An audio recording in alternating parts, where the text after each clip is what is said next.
Hey lovelies, so my name is Kendall, also known as Fierce to Fit from Instagram, and I just wanted to basically share my journey with you and my story with you guys about who I am, what I've come from, and what I have been through. So a little bit of background information about me. I'm 18, I live in Pennsylvania. I haven't always lived here. I lived in Florida, grew up there, moved here when I was a freshman in high school.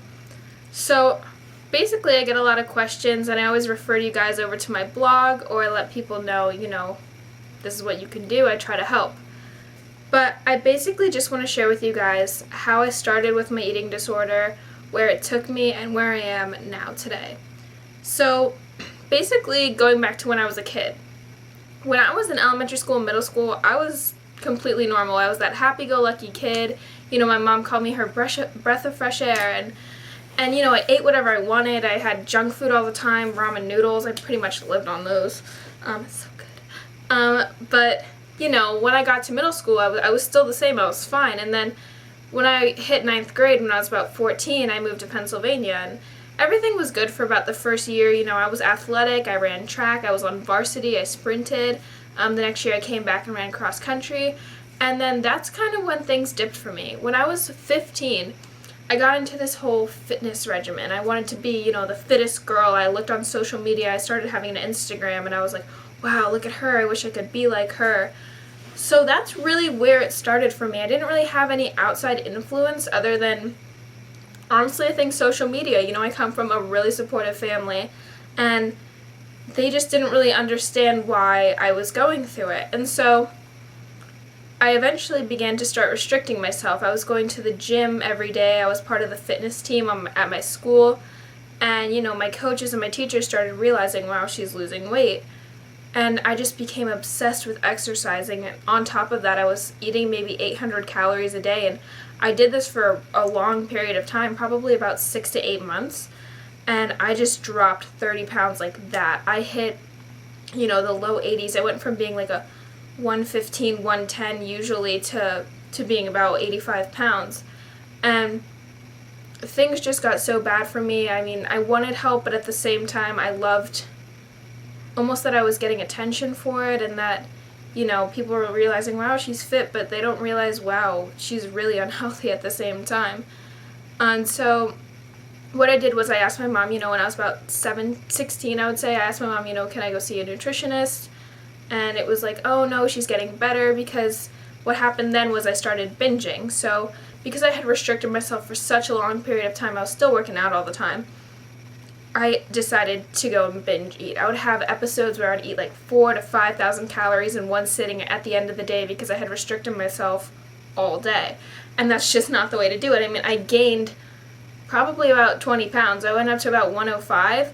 And then about 2 months later, the relapse happened again. I was disgusted with myself. So then I dropped really low. I was about, I was back down to 85 pounds, and it was so unhealthy. And my mom told me, you can't exercise anymore. And that killed me. I couldn't do it. So I decided to go behind my parents' back and exercise when I could.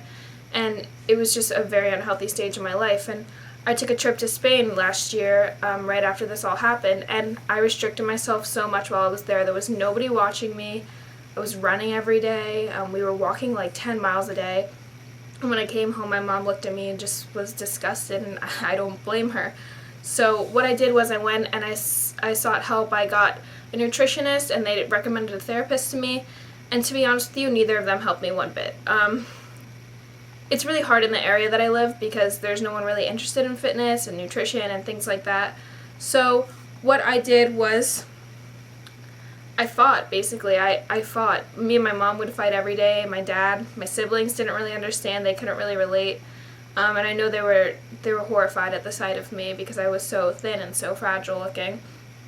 And I fought with my parents, and I just couldn't take it anymore. I decided I'm going to do this for me. So I gave up exercise for about, I would honestly say like 10 months, because I was doing it sometimes when I was at home alone, but I didn't have my period. I was going through secondary amenorrhea, which is 2 years without having my period. So I knew I had to have something change. My doctors were saying you won't be able to have kids, and your whole body's going to be messed up, your heart, your bones. And so I just increased my uptake. I increased my intake. I went up to about 3,000 calories a day. I started tracking on MyFitnessPal when I was deep in my in my eating disorder, because I thought, oh look, I'm only eating 800 calories a day. This is so great. But then I used it as a tool to help me.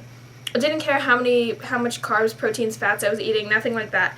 At the time, I just cared if I was getting enough calories. I let myself eat what I wanted, and I was very intuitive for a long time. And then I eventually got up to about 105 pounds, and I was feeling really great with myself. And then I was introduced to weightlifting. And honestly, I can say that this is what saved my life. I cut out cardio completely. I used to run like 6 miles a day for years, and it was every day. And now I'm on a 5-day split. I just lift 5 times a week. Maybe I'll do like 10 minutes of cardio, but lifting truly helped me. I'm not going to give you my weight now. I am sitting above what I said before, but honestly, I feel so great about myself. I love the way my body looks, and basically that's just what motivated me to recover. I started getting more compliments. My friends were coming back into my life. During my eating disorder time, I would isolate myself in my room. I would make excuses not to go to social events because I knew there would be food there, and my friends couldn't even handle me anymore. So I knew that it was time to recover, and when I started lifting, I just got this confidence about myself, and I loved everything about life. I started reading books about self-help. Adventures for the Soul is a great one, and You Are a Badass. Everyone loves that book. But I especially love that book. It's a great book, and I just really wanted to improve myself. And when I improved myself, I realized that, this is exactly what I want to do for my life. I want to help other people. I know a lot of girls struggle through this, and probably some of you who are watching it, and even guys too. I know boys who have had them. And to be honest with you, the best advice I can give you is to just take a step back and look at what you're doing to yourself, and think about how much happier you'd be if you just ate that slice of cake, or if you just had the ice cream, or you just went out with your friends. The thing you have to do is just take the initial step and do it, and that's what I did. And now, after I gained a surplus of weight, I was able to exercise. And you have to understand that you can't exercise too much during recovery because it is risky, but it's only temporary. And once you get over that stage, then you can go and lift weights, and you can go and do a few sessions of cardio a week. But recovery really, it's a beautiful thing. It really changed my life completely, and now I'm going to study nutrition this fall in college, and I'm going to help other people overcome the obstacle that I overcame. And basically it's just taking that initial step. So I'm really glad that you guys watched, and thank you. I will have more videos coming up. I'm going to do full days of eating and advice about my workouts and stuff like that. So if you guys want that, comment below. And make sure you guys subscribe, alright? This is my first video, so I'm new to this whole YouTube thing. But I think I'm going to be sticking around. So make sure you guys follow me on Instagram. It's @fearstofit. And check out my blog too. I have a lot of my workouts and recipes and reviews on there and stuff like that. So thank you guys for watching, and I'll see you next time.